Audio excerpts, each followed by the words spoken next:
Ahmedabad Palanpur highway નજીક ખાનગી hotel પાસે જે બનેલી હૃદયદ્રાવક ઘટનાએ સમગ્ર વિસ્તારને હચમચાવી દીધું છે અને પૈસાની લેતી દેતી બાબતે ઘટના બની હોવાનું પ્રાથમિક તારણ સામે આવ્યું છે। બનાસકાંઠા જિલ્લાના પાલનપુર અમદાવાદ હાઈવે પર ગત રાત્રે બનેલી હત્યાની ઘટનાએ સમગ્ર વિસ્તારમાં ચકચાર મચાવી છે।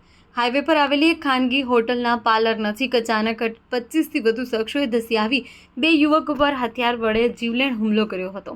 આ હુમલામાં ભરત ચૌધરી નામના યુવકનું ઘટના સ્થળે મોત નીપજ્યું છે, જ્યારે કે બીજો યુવક ગંભીર હાલતમાં ખાનગી હોસ્પિટલમાં સારવાર હેઠળ છે।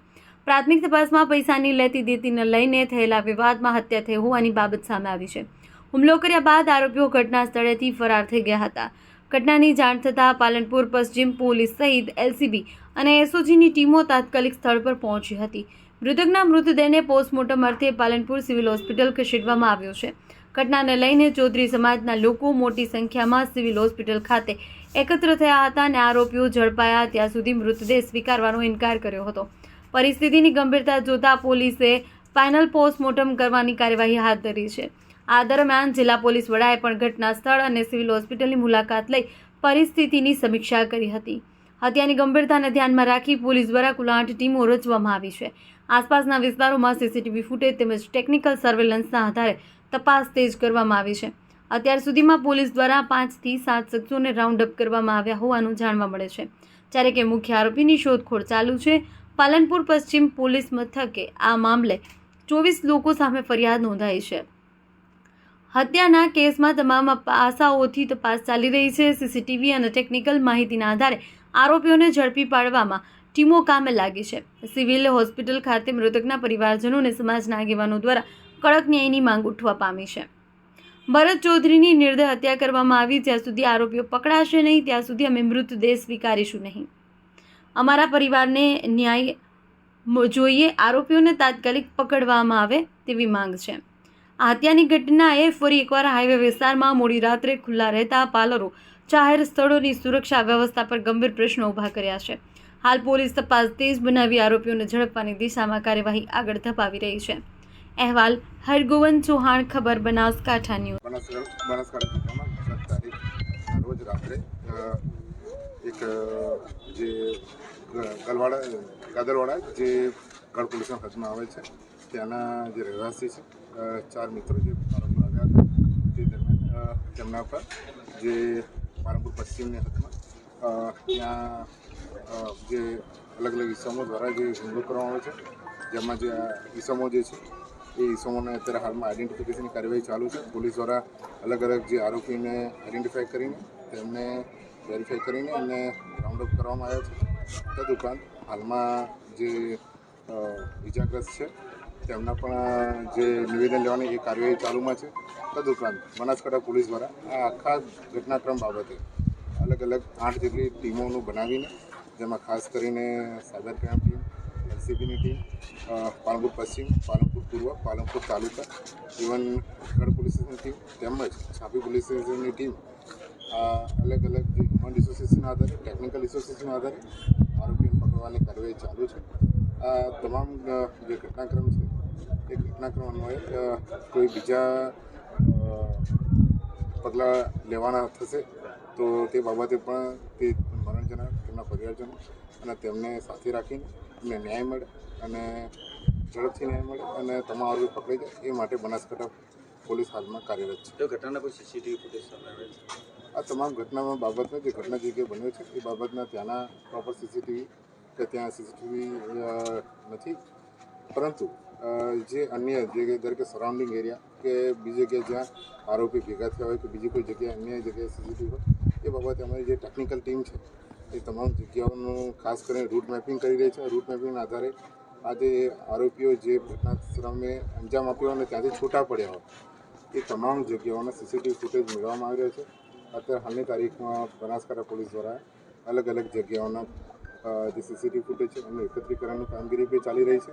જે મામલે જ્યારે કોર્ટમાં ચાલે ત્યારે આરોપીને બચવાની કોઈ તક ન મળે એ માટે એમની જે સરાઉન્ડિંગ જેટલા પણ એરિયાના સીસીટીવી છે એ પણ ગુનાના કામે કબજે લેવામાં આવશે। કેટલા આરોપી છે એવું કોઈ જાણવા મળ્યું?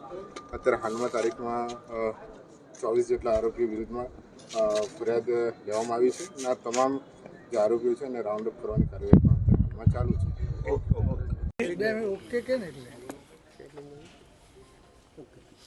ગઈકાલે સાંજે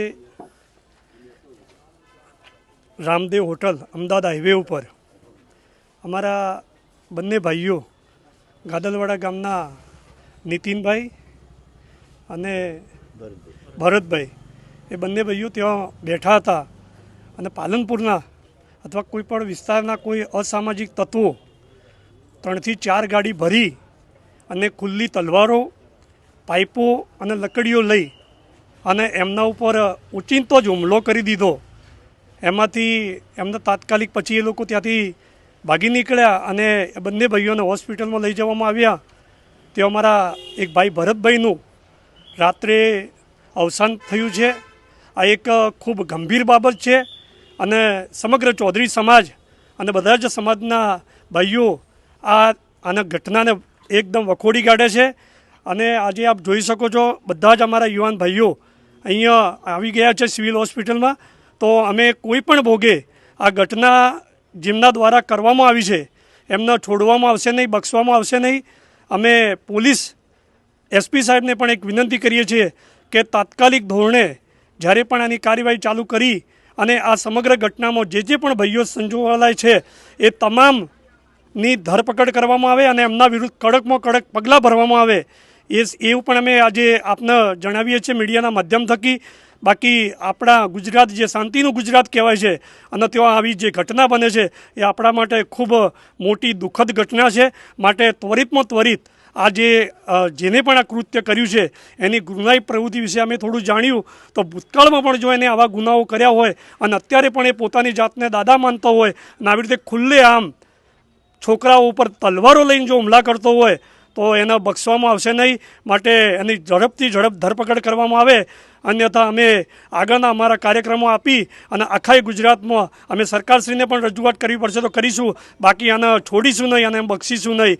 અને અહીંયા પણ જે અત્યારે સિવિલ હોસ્પિટલમાં જે કંઈ પણ આગળની વિધિ કરવામાં આવે એ એક 3 ડૉક્ટરોની ટીમ દ્વારા એનું રિપોર્ટ કરવામાં આવે અને એસઆઈટીનું ગઠન કરી અને આની સમગ્ર મામલાને ખુલ્લો પાડવામાં આવે એ જ અમારી માગણી છે.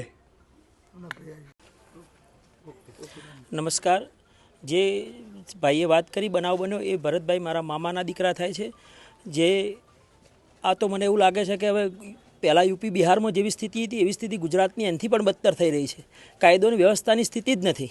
આવી રીતના કોઈ પોતાની જાતને એવો તો કોઈને અધિકાર આપ્યો નથી કે તમે કોઈનું જીવન આપવાનો અધિકાર નથી તો તમે જીવન કઈ રીતે લઈ શકો? એવા તો કયા તમે મોટા ડોન થઈ ગયા છો કે શું પાલનપુરમાં કોઈ પોલીસ કે એવું કંઈ તંત્ર જ નથી? આપણા કાયદાનો ભય હોવો જોઈએ કોઈ પણ વ્યક્તિમાં, ગમે તે હોય. આજે મારો ભય ગયો છે, કાલ બીજાનો ભય જશે.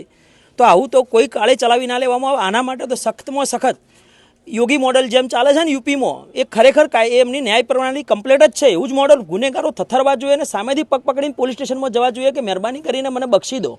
આવું જ થવું જોઈએ. આ માણસ કોઈ પણ કાળે, આના તો મેં ઇતિહાસ જાણ્યો કે આને ભૂતકાળમાં પણ લગભગ પેરોલ ઉપર બહાર હતો હાલ ભાઈ, એવી વાત મને જાણવા મળી છે. તો શું એ પોતાની જાતને પાલનપુરમાં માફિયા રાજા આવી ગયું છે? અને જ્યાં સુધી એ ગુનેગારની ધરપકડ નહીં કરવામાં આવે ત્યાં સુધી લાશ હું સિવિલમાંથી લાશ અમે ઘેર લઈ જવાના નથી. આ એક મારી સ્પષ્ટ વિનંતી ગણો, ધમકી ગણો, જે ગણવું એ ગણો. હું અહીંયા ઉપવાસ ઉપર બેસવાનો છું જ્યાં સુધી એને અહીંયા હાજર કરો. પાલનપુરમાં કોઈ પણ જગ્યાએ ગુનેગાર પોલીસ ધારક ગમે તે કરી શકે, એને હાજર કરો. બાકી લાશ અહીંથી લેવામાં નહીં આવે જ આવે. આ એક મારું સત્ય, એક ફેક્ટ વસ્તુ છે. અને બધા જ અહીંયા યુવાનોનું એક જ મત છે, એને અહીંયા હાજર કરો. ગમે તે થાય એને પોલીસ સ્ટેશનમાં પકડીને તમે હાજર કરો. એ હાજર થશે. સ્પેશિયલ સીટની રચના કરવામાં આવે અને ફાસ્ટેગ કોર્ટમાં કેસ ચલાવો તમે. આ એક 30-32 વર્ષનો યુવાન, એની ઘેર નાની 7 મહિનાની છોકરી છે. તમારે વિચારો ને તમારું કાળજું કંપી જાય. તો તમારા પેટનું પાણી હલવું જોઈએ. એને ખબર પડવી જોઈએ કે ગુનો કર્યો એના લીધે બીજા 10 ગુનેગારોને ખબર પડવી જોઈએ. એવી કડકમાં કડક સજા કરો, દાખલારૂપ ન્યાય બેસાડો. કે દાદાની સરકાર કહે છે, દાદાની સરકાર, હું હર્ષભાઈ સંઘવી સાહેબને પણ કહેવા માંગુ છું કે તમે જે કરો છો કે કાયદાનું રાજ લાવો. તમે એને કડકમાં કડક સજા કરીને એક નિયમરૂપ બનાવો કે ભાઈ પાલનપુરમાં આ ઘટના બની હતી અને આ સજા મળી. એવું તમે ફાસ્ટેગ કોર્ટમાં કેસ ચલાવો, તાત્કાલિક એને ડિસિઝન કરો અને કાયદામાં થતી ભયંકરમાં ભયંકર સજા, છેલ્લી સજા એને આપો. એ જ મારું માનવું છે. અને એને હાજર નહીં કરો ત્યાં સુધી એની લાશ તો નહીં જ જાય. કારણની કોઈ મને ખબર પડે. કારણ ગમે તે હોય, તમે કોઈની જાન લેવાનો અધિકાર તો તમને નથી ને.